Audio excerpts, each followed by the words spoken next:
So I just wanted to introduce myself because I haven't met everybody. I'm Mikaela Clark, and my husband Nick and my three children, Fallon, Finnegan, and Felicity, joined the congregation about a year ago. And Finnegan and Felicity are preparing for their B'nai Mitzvah this November. And so when the call came out to have people do some drash, I thought, okay, maybe I should give this a go while they're preparing to do the same thing. I have not done this since my own bat mitzvah, which was many, many, many moons ago. Um, I really didn't know where to start because I could have chosen from any Parsha. And so I decided to do a Google search for what are the worst Parshas. And it turned out that a lot of people have a lot of opinions. I even found an article that Rabbi Josh was quoted in as saying what he thought the worst Parsha was. But there were a couple that came up repeatedly. Um, Tazria and Metzora, which are about like very gross skincare issues. Um, Vayachel, which is very detailed blueprints. Um, and this one, about Bamidbar, which is about the census. Only 60% of Americans participate in the census. Nobody really gets excited to talk about it. And then this one, Achrei Mot. And I realized that the list of the worst parshot really fall into two categories. They're either really like bloody or gory, or they're very, very detailed into minutia, and people just have a hard time pulling anything interesting out of them. So this Achrei Mot falls into that category of really detailed. It's got a lot of seemingly unrelated rules. So I really had to think about how you find meaning and connection with even one of the worst parshas. Um, so Acharei Mot means after the death, which is like, yeah. It delves into a bunch of topics that felt really disconnected to me the first time I read it, and the fourth time I read it, and the 10th time I read it. I just kept rereading it in different translations. I found a YouTube site called Bim Bam. It focuses on digital storytelling. It's actually really neat. And it sums up Achrei Mot as meat, sex, and atonement for when you mess up with meat or sex. So that was kind of funny. Um, but there's actually some really big important ideas that come from this parsha. It has the rules for the Kohanim on Yom Kippur, as the concept of a scapegoat. It has the rules about sex and purity that have been misinterpreted to justify a millennia of discrimination. It's not a very long parsha. It only has 4,294 letters, which I tried to turn into a Rent the musical reference, but I couldn't really get there. Impacted by the words it contains in so many instances in our daily lives and in our spiritual lives. This parsha takes place after Aaron's sons, Nadab and Abihu, were killed because they took things into their own hands, burning a sacrifice instead of following God's instructions and waiting for God's will to take place. God speaks to Moses and gives him a set of instructions to pass on to Aaron. He tells Moses to tell Aaron to come to the Kodesh HaKadoshim, the holiest location in the temple, wearing a set of specific outfits made of linen, some white, some with gold, and with a number of animal sacrifices, some as sin offerings to the Lord and some as atonement offerings for Azazel. God makes it very clear that nobody is to sacrifice animals in any way other than exactly how he instructs. God continues to say that the soul of the flesh is blood, and therefore nobody should eat any blood. However, in this parsha, there's a lot of blood being sprinkled into a lot of places. And then after that, there's a lot of specific cleansing of clothes and bodies. The end result is a promise of atonement for Aaron, his household, and for all the people of Israel. It's in this parsha that we learn that the 10th day of the 7th month shall be known as the Day of Atonement, or Yom Kippur, going forward, and that the Kohanim shall effect the atonement for all the people of Israel.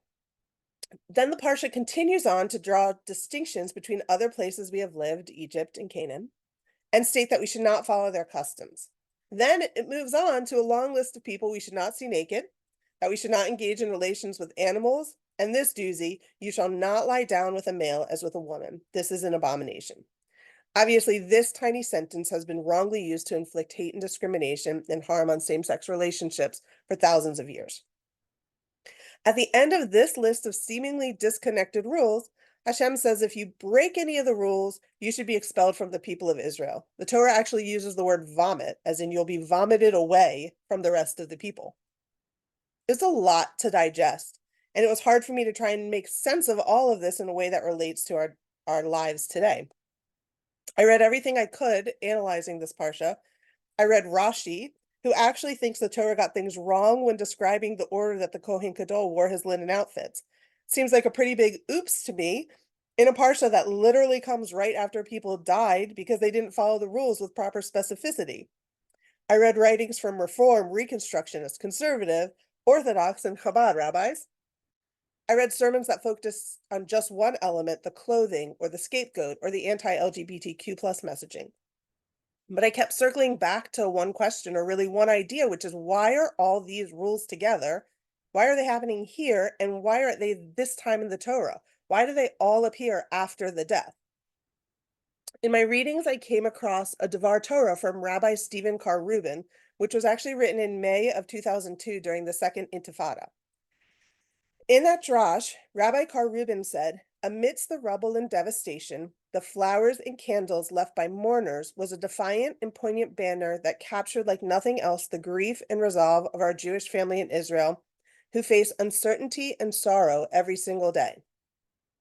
The banner proclaimed, Bokim, Bokim, Bokim, V'chamshich ha'ala. We cry, we cry, we cry, and then we continue to go on. He said, after all the deaths, they're still searching for the holiness. He continued on to say that holiness comes in many forms and often when you least expect it. Okay, this started to resonate with me, not just because of the current situation in Israel and Gaza. A little over a year ago, I received one of the strangest phone calls of my life. To make a long story short, a distant relative passed away. His name is Joel, and he left my brother and myself as his heirs. This was a man I had only met once at my bat mitzvah and had not heard from since. It was obvious that he had kept track of my life from a distance. He'd provided his attorney with my most recent address and phone number. He'd notified his closest friends to expect to hear from me after he passed, and he'd even made a video about his life. But yet he'd never reached out in all the years since my bat mitzvah to try and get me to know me as a child or an adult. It didn't make any sense. It may never make any sense.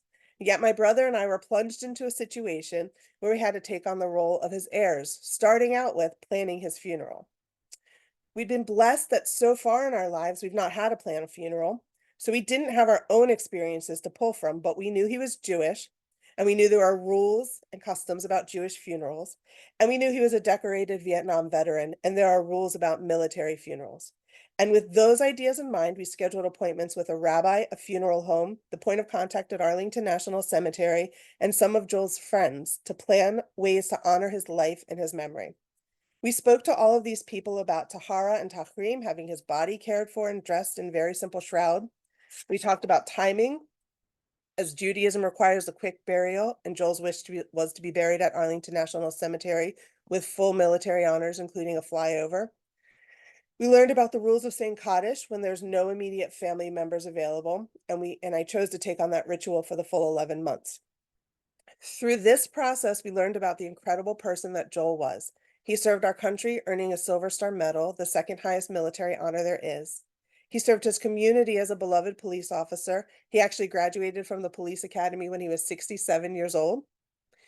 At his funerals, I found myself crying for a man I didn't know, both for the connection I didn't have during his lifetime and the one I developed with him after his death. I keep coming back to this idea of rules, that maybe there's so many rules given to us in this parsha after the death, because by following those rules, God had an idea that we would be able to find connection or to sanctify our actions. The YouTube site Bim Bam concludes that safety, intention, and careful attention to detail can transform a simple human action into a sacred act. Bim Bam went on to say that after the death, these rules serve as a timeless affirmation of a messy, complicated, holy human life. That's what I experienced after Joel's death. I didn't know him, but I knew there were customs and I could follow those rules. And through those rituals and those rules, I found connection to him and his life. I was able to sanctify his memory, and I found true meaning in that experience. So for me, I think that really is the whole point behind Acharei Mot. It's not a list of random and specific rules just for the sake of having rules. It's about sanctification.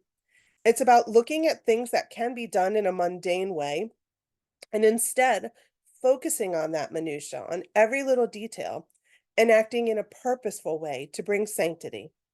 Rabbi Carl Rubin said, after death, and sometimes in spite of it, holiness can still be found.